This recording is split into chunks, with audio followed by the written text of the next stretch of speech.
ఒక చిన్న గ్రామంలో రాజు తన ప్రజలని పరీక్షించేందుకు ఓ పథకం వేశాడు.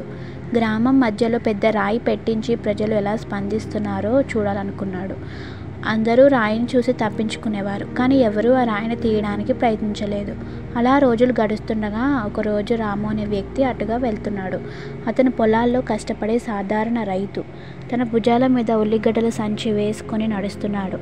దారిలో ఉన్న రాయిని గమనించాడు. ఈ రాయిని తొలగించకపోతే మన గ్రామ ప్రజలందరికీ ఇబ్బంది అని అనుకొని రాము తన సంపూర్ణ శక్తిని ఉపయోగించాడు. మొదట రాయి కదలలేదు, కానీ అతను ధైర్యాన్ని కోల్పోలేదు. మళ్ళీ ప్రయత్నించాడు. తన చేతుల నుంచి చెమట ధారలుగా ఊరుతూ శ్రమతో మరింత బలంగా నెగ్గాడు. చివరకు రాయిని అంచుకు నెట్టేసి దారిని స్వేచ్ఛగా చేశాడు. ఇంకా దారిలో ఏమీ అడ్డం లేకుండా చేశాడు. అదే సమయంలో రాయి కింద ఓ సంచిని గమనించాడు. తొందరగా తెరిచి చూశాడు. ఆ సంచిలో బంగారు నాణేలు, ఒక లేఖ ఉన్నాయి.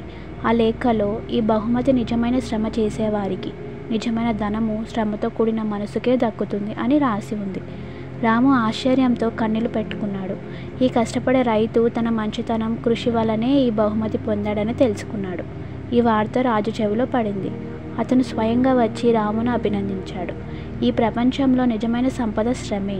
నీలాంటి కష్టపడే మనుషుల వల్లే సమాజం ఎదుగుతుంది అని రాజు ప్రశంసించాడు. ఆ రోజు నుంచి గ్రామ ప్రజలు తమలోని మార్పును తెలుసుకున్నారు. చిన్న సమస్యను చూసి తప్పించుకోకుండా పరిష్కారం కోసం ముందుకు రావాలని వారు గ్రహించారు.